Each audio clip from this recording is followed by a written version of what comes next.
देखिए, अब तक हमने पढ़ा इकोनॉमिक एक्टिविटी और नॉन इकोनॉमिक एक्टिविटी, लेकिन अब हम बात करेंगे इन एक्टिविटीज़ के बारे में थोड़ा आगे बढ़कर, क्योंकि जो बिजनेस था वो एक मेन इंपॉर्टेंट रोल रखता है इन सभी में।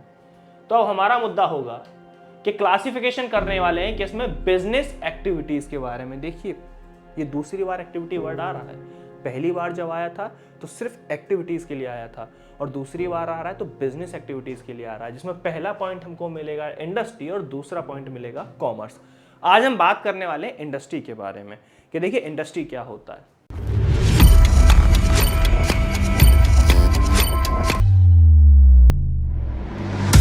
तू होता कौन है कहने वाला, कहते कौन बातें तेरी सुनने वाला। मुझको ना लेना देना इससे, जितने नकली बैठे घर पे सबको एक साथ किया डिसमिस।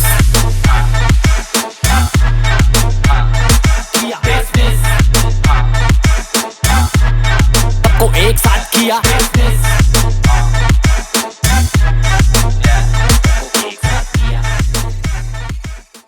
इंडस्ट्री के लिए सबसे पहले हमको समझना होगा कि आप किस चीज को इंडस्ट्री कहोगे। तो जैसा यहाँ डेफिनेशन में लिखा हुआ है, it is a basically concern with the production of goods and service for economic motive. यहां पर एक मुद्दा सोचने वाला है। इतना तो है ही, इतना तो है ही।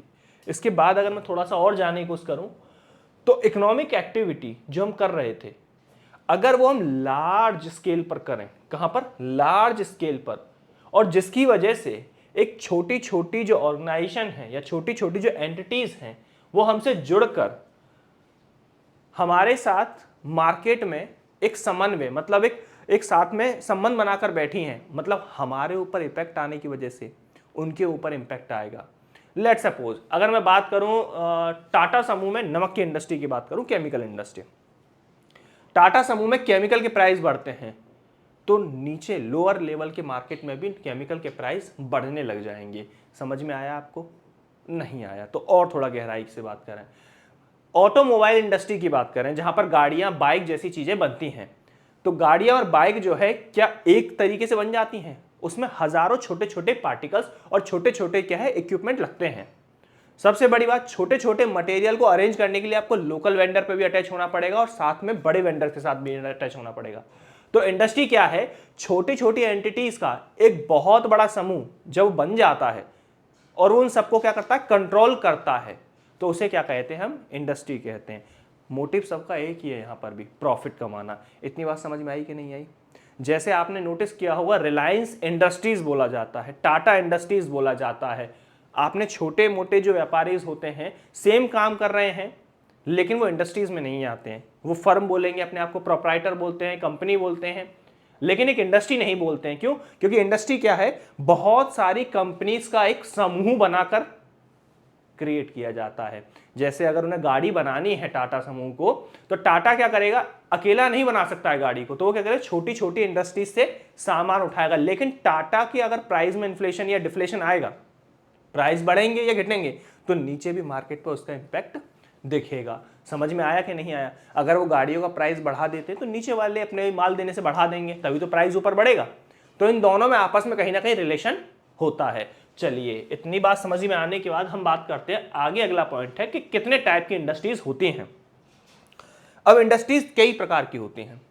पहली इंडस्ट्री प्राइमरी इंडस्ट्री, दूसरी इंडस्ट्री सेकेंडरी, और तीसरी इसे टर्सरी भी बोलते हैं, टेरिटरी भी बोलते हैं। लोगों के अपने अपने प्रोनाउंसिएशन है, वो अपने हिसाब से आप बोल सकते हैं, मुझे इससे कोई आपत्ति नहीं है। तो बात करते हैं प्राइमरी इंडस्ट्री के बारे में। देखो, इसे बारीक से समझने की कोशिश कीजिएगा, बहुत अच्छा पॉइंट है ये।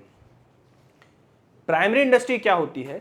वो इंडस्ट्री जहां से रॉ मटेरियल लाया जाता है। वर्ड यूज किया है मैंने, रॉ मटेरियल।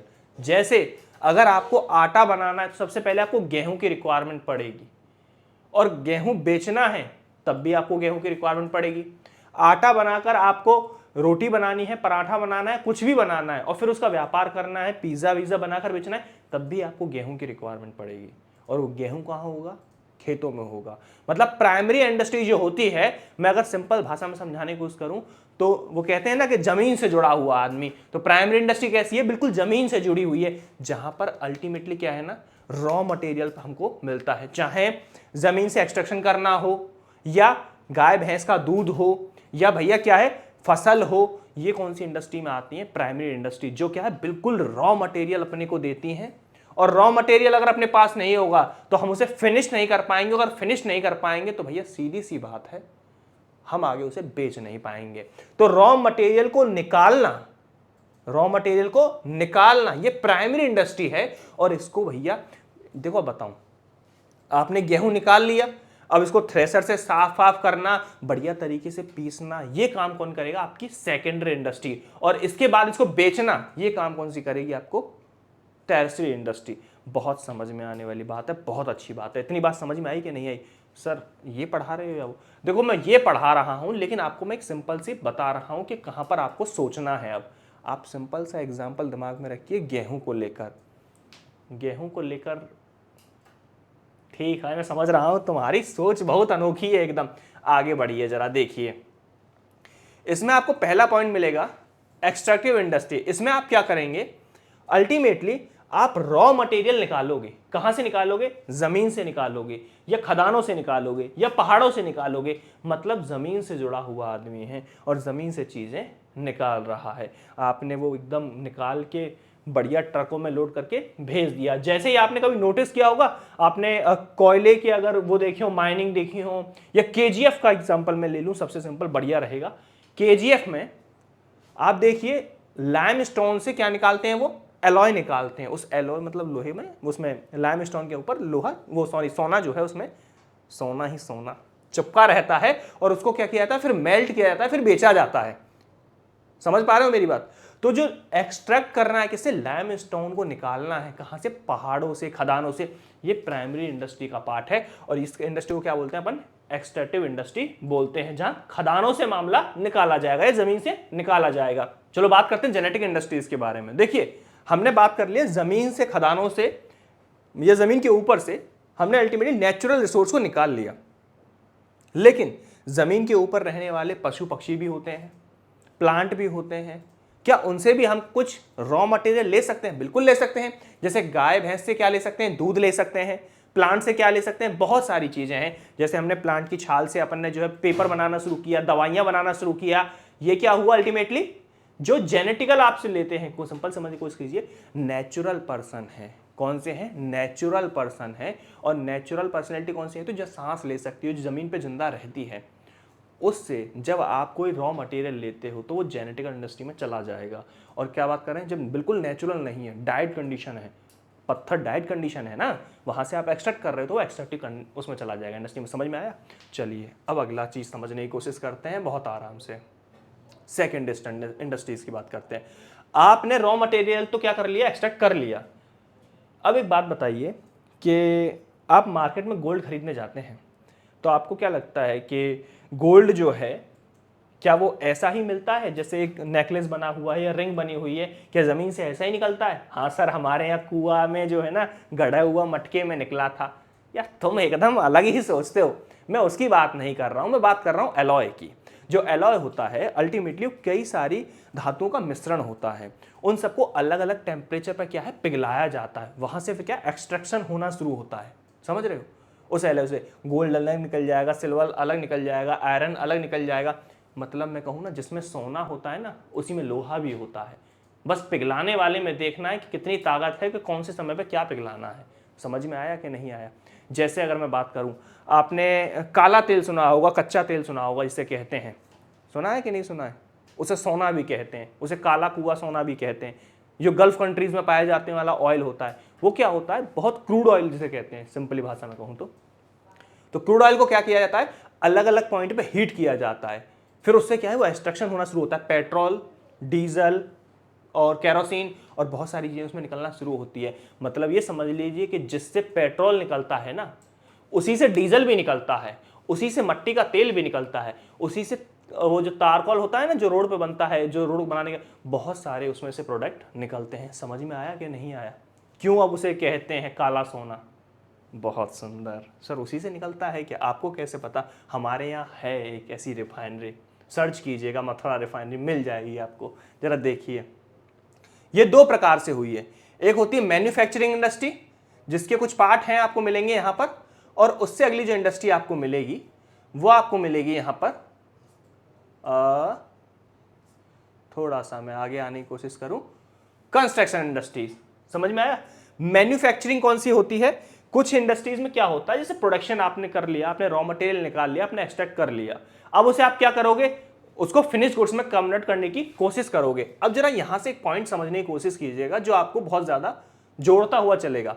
सबसे पहले आपका काम क्या है? आपका काम है एनालिटिकल इंडस्ट्रीज में आप क्या करोगे, the industry separate and bifurcate the different element from the basic material, so produce various by product from the same element. मैंने आपको भी एक एग्जाम्पल बताया, क्या बताया सर? अरे तुमको बताया नहीं क्या, क्रूड ऑयल वाला, जिसमें क्रूड ऑयल में से ही क्या निकलेगा, सारे मटेरियल निकलेंगे। यही काम होता है। पहले क्रूड ऑयल को क्या किया जाएगा, अलग अलग टेम्परेचर पॉइंट पे अलग किया जाएगा और वहां से उनके अलग अलग प्रोडक्ट निकाल दिए जाएंगे। अगर मैं बात करूं उससे आगे आकर सिंथेटिकल इंडस्ट्री, जिसमें लिखा गया है कि these industries bring together material and ingredient from the varied sources and combine them to form a new product. कुछ तो उठा लिया हमने क्या, गोल्ड से, कुछ उठा लिया हमने सिल्वर से, उनके एलॉय से कुछ बना दिया हमने।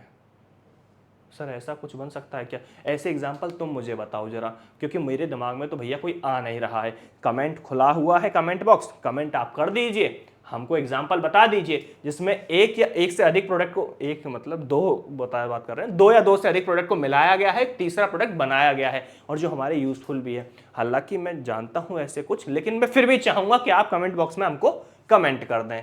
अब बात करते हैं कि इनके बारे में प्रोसेसिंग इंडस्ट्री में, जिसमें क्या होता है, वही सिस्टम, उसे एक प्रोसेस के जरिए बनाया जाता है। गन्ना आपने निकाल लिया, एक्सट्रैक्ट कर लिया और उसके बाद क्या है, अब उसे आप रिफाइन कर रहे हो और रिफाइन कर रहे हो और रिफाइन कर रहे हो, अल्टीमेटली शुगर बन के आया और वो क्या है, आप उसे यूज करोगे, घर में चाय बनाओगे, चाय की चुस्कियों के साथ आए है ब्रेड पापे खाओगे, मस्त मजे उड़ाओगे। यही सिस्टम है, मतलब एक प्रोसेस के बाद उसका प्रोडक्ट बन के फाइनल होता है। इतनी बात समझ में आई कि नहीं आई? आपने एक पढ़ा, एलोकेशन कर दिया, जिसमें क्या किया आपने, अलग अलग टेम्परेचर पर पिघलाकर अलग अलग मटेरियल कर लिए। दूसरे क्या है, आपने दो से अधिक प्रोडक्ट मिलाए और एक तीसरा प्रोडक्ट बना दिया। और तीसरी आपकी कौन सी इंडस्ट्री हो गई, अभी वाली जो हम बात कर रहे हैं, वो बात कर रहे हैं आपने प्रोसेस के थ्रू क्या बनाया, प्रोडक्ट बनाया। बहुत सुंदर, चला आगे बढ़ते हैं, चलिए। अच्छा, असेंबली इंडस्ट्री, इसमें क्या होता है, कुछ प्रोडक्ट आपने कहीं से मंगाए, कुछ प्रोडक्ट आपने कहीं से मंगाए और आपने उन्हें असेंबल कर दिया। जैसे मैं इसका एक बहुत अच्छा एग्जांपल लेना चाहूंगा, आपने एप्पल के बारे में सुना होगा, हाल ही में जो मुंबई में खुला हुआ स्टोर है। बोले हाँ सर। बेंगलोर में भी खुला है, हाँ सर। दिल्ली में भी खुला है, हाँ सर। समझ रहा हूं मैं तुम्हारी बात, बहुत एक्टिव रह रहे हो आजकल तुम। अल्टीमेटली अगर मैं बात कहूं, एप्पल क्या करता है, अलग अलग कंट्रीज से सामान मंगाता है और चाइना में उसे असेंबल कराता है। फॉकॉन करके एक शायद कंपनी है, फॉक्सॉन करके है, यानी फॉकॉन कंपनी है, उसका कंपनी का नाम आप मुझे कमेंट बॉक्स में बताओगे, मैं चाहूंगा कि आप इस बारे में रिसर्च भी करें। वो क्या करती है, एप्पल के प्रोडक्ट को सिर्फ असेंबल करती है। क्या करती है, असेंबल करती है। तो अगर मैं बात कहूं तो एप्पल एक इंडस्ट्री तो है ही, अपने आप में एक बड़ी इंडस्ट्री है, लेकिन वो कौन सी इंडस्ट्री में आती है जरा बताइएगा, असेंबलिंग इंडस्ट्री में आती है। उसमें क्या करती है, वो अलग अलग प्रोडक्ट को मंगाती है और उसे एक असेंबल करके एक नया प्रोडक्ट बनाती है। सर वो तो आपने बताया था दो से अधिक, वो सेम तरीके का प्रोडक्ट बनता है, लेकिन यहाँ पे क्या है, सेम ही प्रोडक्ट के अलग अलग डिविजन्स उठाए जाएंगे, उसका एक नया बनाया जाएगा। जैसे एप्पल का कैमरा, चिप, उसके बॉडी, उन सबको अलग अलग जगह से मिलाया जाएगा और एक नया प्रोडक्ट बनाया जाएगा। समझ में आई कि नहीं आई? क्योंकि आपके दिमाग में पहले से सेट है कि आपको बनाना क्या है। ये इंडस्ट्री क्या करती है, असेंबल करती है, पार्ट को जोड़ने का काम करती है। बहुत सुंदर, चलिए बहुत बढ़िया जा रहे हो आप, एकदम मजेदार एकदम।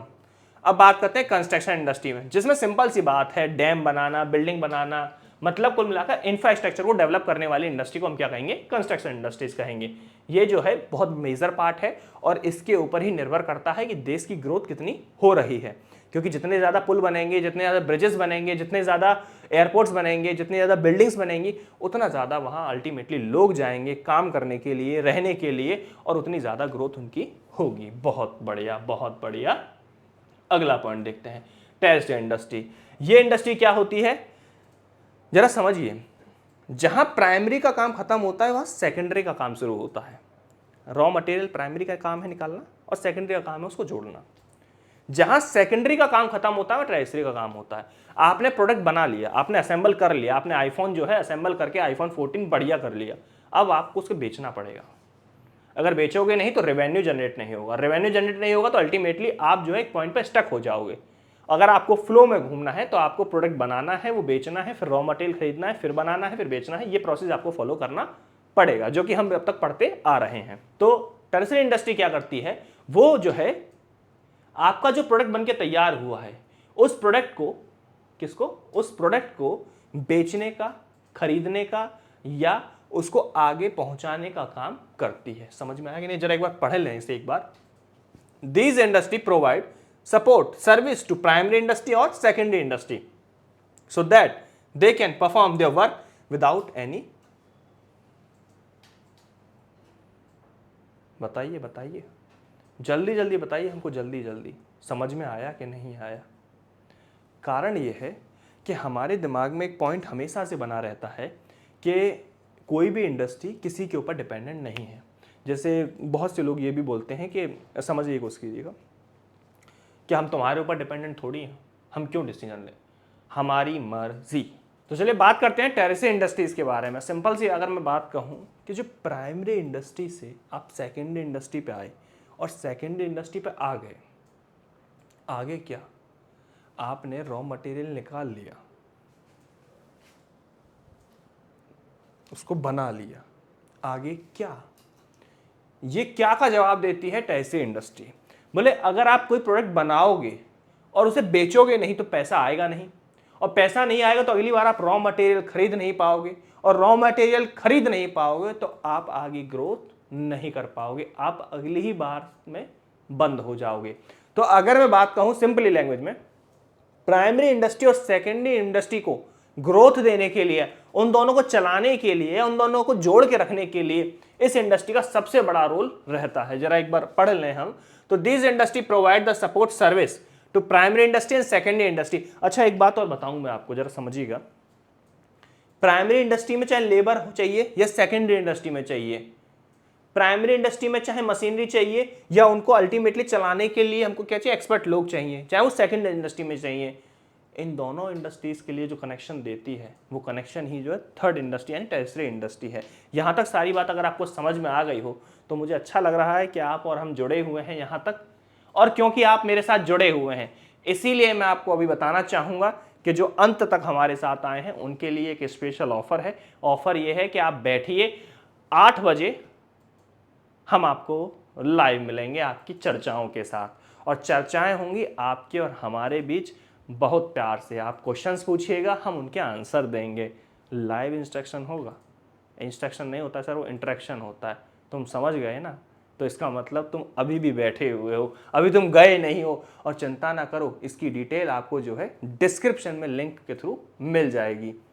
समझ पा रहे हो कि नहीं समझ पा रहे हो? बहुत सुंदर। मिलते हैं अगले पार्ट में। तू होता कौन है कहने वाला, कहते कौन बातें तेरी सुनने वाला, मुझको ना लेना देना इससे जितने नकली बैठे घर पे सबको एक साथ किया डिसमिस।